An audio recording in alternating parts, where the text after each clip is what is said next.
what makes great level design? Beaches. There's just something about them. The ocean stretching out towards the horizon. The grainy sand that lays between your feet with each step.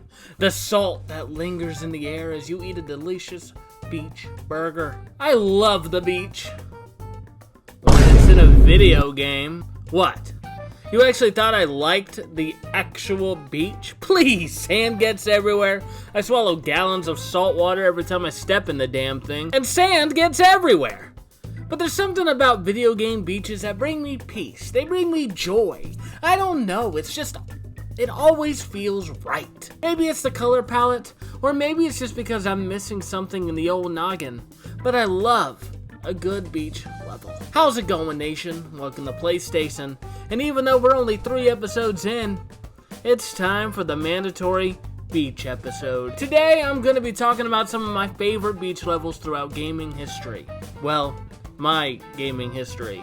You'll see what I mean as the video continues, but I thought with it being summer, now would be the perfect time to dive deep into the ocean blue, bask in views, and sip a nice fruity bevy with an umbrella. So, let's jump in. What makes a great beach level? The answer? Nailing the atmosphere. You can't just put a blanket of sand in front of an ocean and call it a beach. No! It's gotta mean something. There. That's better. There's gotta be a sense of beauty written in the environment that nails the exact feeling that you're at the beach. The ocean is sparkling blue, exotic palm trees all around you, and of course, people having fun. Growing up, I spent hours wasting away on the tropical sands of the Destiny Islands, an island so beautiful that even Skrillex wanted to play there. Destiny Islands is the tutorial level of Kingdom Hearts, and it serves as a great start to a pretty great franchise. Your friends, Riku and Kairi, task you with collecting various groceries and supplies around the island so that you can set sail to the next world. I just can't wait once we set sail. In the meantime, you can distract yourself by swimming around the briny blue, participate in a friendly racing competition to determine who gets a share of a mystical fruit of connection with the person they love, or even beat up the local children. Man, I'm really off today. It's a shame that we don't get to spend as much time here, because it's a beautiful environment. I'm so thankful that Square Enix brought it back for Kingdom Hearts 3 as a nice backdrop for data grading. Getting to create fun scenarios for the cast to pose in is a great time, and it even gives us a chance to view the island during sunset. Truly, a glimpse of pure paradise. Of course, Destiny Islands is just a tutorial level, so there isn't much to do except admire the scenery. It's a video game after all, you're gonna want to actually, play. Sentinel Beach from Jak and Daxter, the Precursor Legacy. It's one of the first few levels that you'll see, or even might be the first level you'll visit after completing the tutorial. What I like most about the Sentinel Beach is the world building within it all. You've got a weird sphinx-like pyramid on one side of the beach, a stunning mountainside with a waterfall that stretches along the coastline, and local fauna eager to greet you as you walk along the shore. It even comes with its own cannon! Sentinel Beach is a great example of an early level, as all the objectives assigned to it are simply about exploring and interacting with the environment around you. A pelican swallows up a power cell, so you gotta beat it and race it to reclaim it. Or, if you're me, you blow it up with the cannon. Climb an ancient structure to admire the view and claim a power cell for your troubles. Stir up a bunch of seagulls that randomly cause a rock to break off from the mountainside and gain a power cell. Simply walk down a path. It's awesome! While it's definitely more on the dangerous side of things, I could still see myself chilling along the shore. Okay, so this next one technically isn't really a beach, but it's pretty and peaceful like one. The Oasis from Stellar Blade is another example of a beautiful pool of water surrounded by sand that I could totally see myself visiting for a quick dip.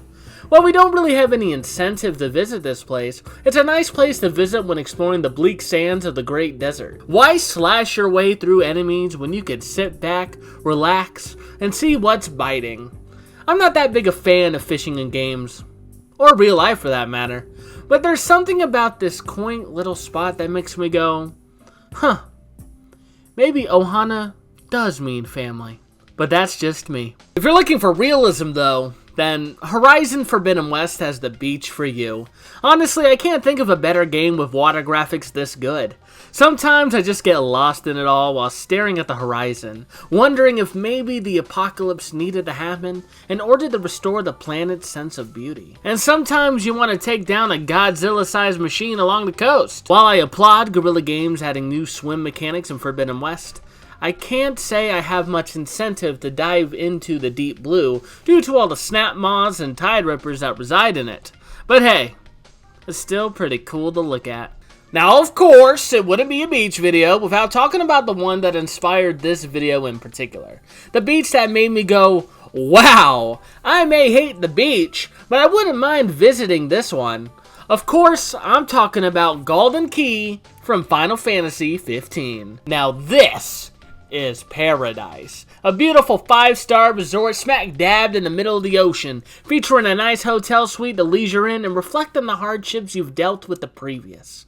A wonderful seaside restaurant with delicacies so vibrant that it's welcome to all denizens, whether they be human, demon, or feline. Maybe you can't afford the glitz and glamour, but still want to chill by the sea.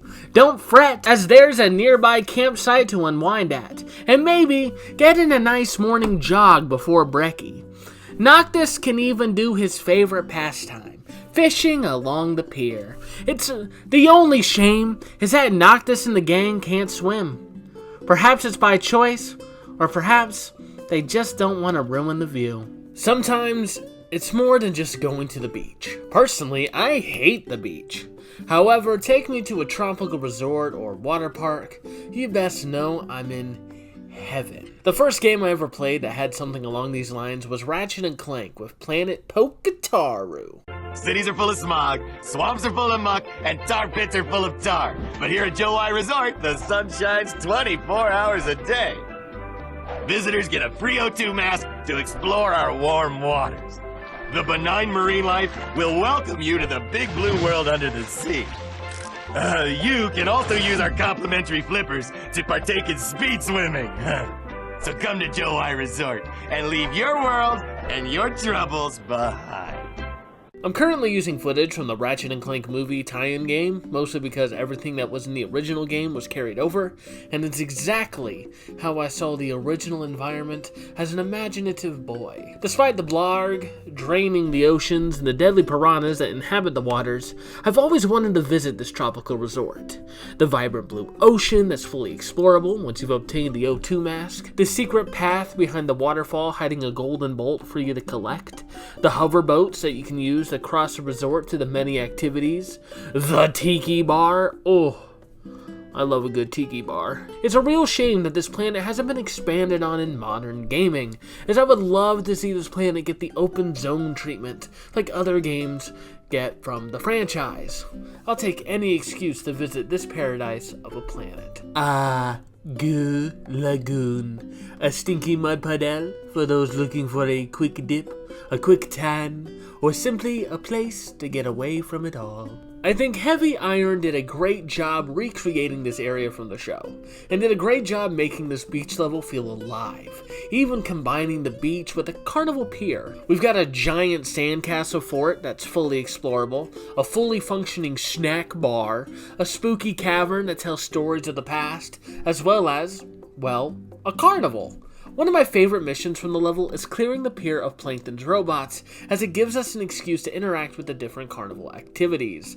There's Wakatiki, which works as a great place to farm shiny objects, the roller coaster that we can surf with our tongue around the pier, there's an ice rink to skate upon while avoiding dangerous electric robots, there's even bungee jumping if you're feeling up to it, or can afford it. Like I said, Heavy Iron and Purple Lamp Studios did a great job bringing this iconic SpongeBob location into the gaming sphere. Continuing the trend of beach resorts that I'd love to visit, I've got to mention the cooling springs from Astro's Playroom. You're telling me a place like this exists in here?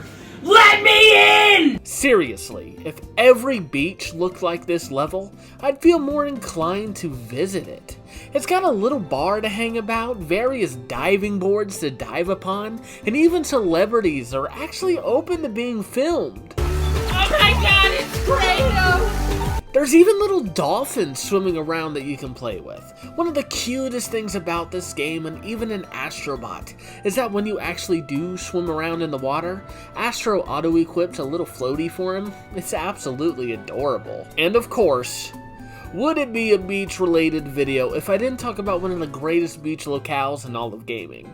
If there was ever a location from a video game that I'd actually want to visit, but I just know I can't afford it, which is why I'm glad it is a video game and not an actual place, then it would have to be the beautiful beach resort of Costa del Sol from Final Fantasy VII Rebirth. This prime tourist destination is one for the ages, as it's everything that I picture a beach resort to be. My partner and I recently went on a cruise to the Bahamas, and the beautiful town of Nassau reminded me exactly of Costa del Sol. I mean, aside from the giant octopus robot kidnapping beautiful women. Monsters. Seriously though, Costa del Sol is the dream. It's got everything. It's got various games and activities for us to participate in, such as the cool pirate shooter. I'm really good at these. It's got Animal Rocket League, where you play as Red 13 and play Rocket League with other animals. It's got this interesting romance activity where, if you're looking for love, you'll be randomly partnered with someone to participate in some activity. They have segways that you can ride around the resort. I mean, who doesn't love that? Several hotels and tiki bars for you to lounge around in, or play a few rounds of Queen's Blood. It's got chocobo riding, piano lessons, fashion shows, a giant outdoor gym area, and of course, the greatest seaside resort you'll ever stay in, Johnny's Seaside Resort. This is the ideal beach destination. I mean, it's even got beautiful beaches around the damn resort for you to spend your day at. That is if the giant crabs don't get you. This locale is definitely going into S tier. But what if you're not looking for amusement? You're just wanting to sit back, relax, and enjoy the beautiful view. Maybe go for a swim, but mostly just want to take it all in. Gaming's got that too. Chapter 12 from Uncharted 4 has you and your brother Sam investigating an archipelago for Henry Avery's treasure, and boy, are the views spectacular. Calm waves, lush greenery amongst the isle, and a beautiful backdrop of water spread out as far as the eye can see. You are truly at sea. This is an island I wouldn't mind getting shipwrecked on. It doesn't seem like the area gets too much traction, and there's always something to discover around the corner. It's a real shame that Avery's treasure wasn't on this island. Instead, it had to be at the one surrounded by roaring waves and typhoons. Damn shame. Speaking of shipwrecks from Ty the Tasmanian Tiger is another great example of absolute paradise, as it's you and the Great Barrier Reef. This level is meant to work as the swimming underwater tutorial, as Ty can't swim in the beginning of the game. Once Rex, the platypus here, gives you a free diving lesson and these aquarangs, Ty is ready to venture out into the reef to see what majesties await him. Could be a hidden beach with opals to farm, or it could be an underwater shipwreck with a thunder egg to forge. Maybe you're looking to play hopscotch with coconuts and quicksand. I won't judge you. Just make sure not to mess around in the shark-infested waters without a shark cage or a buddy. Rex tasks you with finding his wife, Elle, at the top of Daggertooth Island, which is where you'll find the best view in the game. That's all Elle wanted, to bask in the view before lounging by the pool. The Great Barrier Reef is such a great location that it's even used again in another level in the same game. Rex marks the spot, has you searching for pirate treasure around an archipelago. Henry Avery's, perhaps? Personally, I'm not a fan of the level itself, but it's still a beautiful place to explore. The reason I don't really like this level is because some of the objectives aren't fun, the opals are hard to spot when swimming around, and a lot of the islands kind of look the same. Plus, the platforming here is also trash. I mean, come on, Ty's no Nate. Bugsnax is another game with its own nice beach to spend time around. While the island of Bugsnax frightens me, I can't help but want to spend a day on a beach where walking kiwis and flying alcoholic bevies wander about. Just capture a few strawbies and a few queebles and you got yourself a sweet beach day. Just don't ring the bell, or you'll be having maple syrup tornadoes for breakfast. And I'm not talking about gas station food here either. KO the Kangaroo. It's a game! It has a breathtaking beach for a hub world called Hopaloo Island. There's absolutely nothing to do here but look for coins or enter other levels, but it's still beautifully crafted and really reels in the idea that this place is definitely paradise. Should I say more? Picture this. You're a professional underwater soccer player that gets torn away from everything he knows and is whisked away to another reality. A reality that's really your future. Or is it? The point is, you're whisked away and find yourself on the beautiful coastline of Bustin Island. God, Square Enix really knows how to craft a beach, don't they? While you may not be a fan of the locals that live here, well, excluding some, you'll be absolutely taken back by the luscious jungles and pool blue ocean that surrounds the island. Seriously, Square knows how to make a beach. While there isn't much to do on the actual island, the beach line is definitely home to a beautiful view. Honorable mention will go to the village of Kilika, as living there would also host a beautiful view.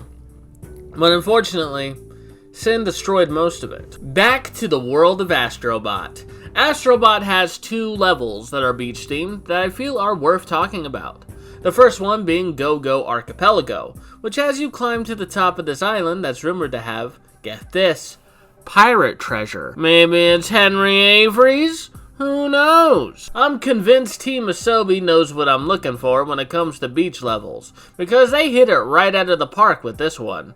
Astro's got his little floaties on, and hell, some of the enemies have theirs on too. The only thing I would have done differently with this level is probably the VIP cameo bots hidden within this one.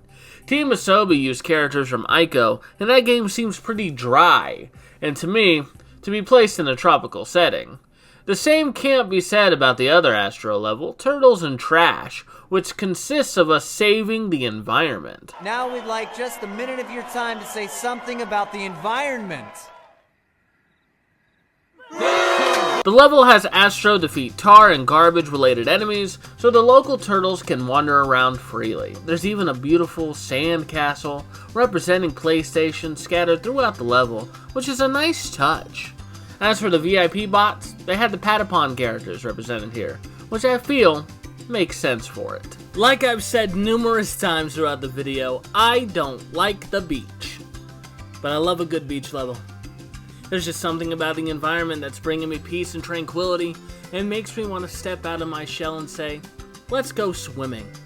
Believe me, I know I neglected to mention other great iconic video game beach levels. Beaches like Insanity Beach from the Crash Bandicoot franchise, or Delfino Island from Super Mario Sunshine. The point is, beach levels are fun, especially when there are activities and objectives centered around that make the existence of the level make sense. But what do you guys think? What are some of your favorite beach levels in gaming? Post down in the comment section below for a chance to appear in the next video, and until next time, y'all have a sumptuous day until our next communion. Now, let's go swimming. 3.